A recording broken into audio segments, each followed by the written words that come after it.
அனைத்து ஊடக நண்பர்களுக்கும் பத்திரிகை நண்பர்களுக்கும் காலை வணக்கம்.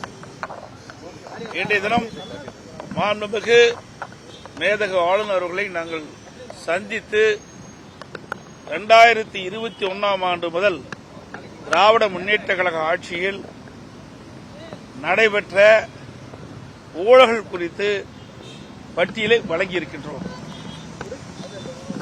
இன்றைய தினம் கடந்த 4.5 ஆண்டு காலமாக திராவிட முன்னேற்ற கழக அரசின் ஊழல் நிறைந்த ஆட்சியில் பல்வேறு துறைகளில்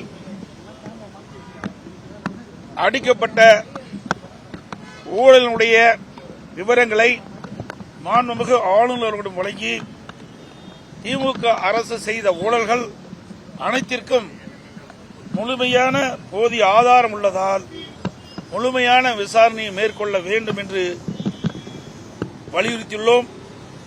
கடந்த 56 மாதங்களாக வெளித்தன்மை இல்லாமல் ஒரு கார்ப்பரேட் நிறுவனம் போல் அதிகார வர்க்கத்தின் உச்சத்தில் இருக்கும் திமுக குடும்பம் கோடிக்கணக்கில் கொள்ளையடித்து தமிழ்நாட்டை மிகப்பெரிய கடன் சுமையில் தள்ளியுள்ளது. இதை பொறுப்புள்ள எதிர்க்கட்சியாக சுட்டிக்காட்டுகிறோம். திமுக கடந்த 56 மாத காலம்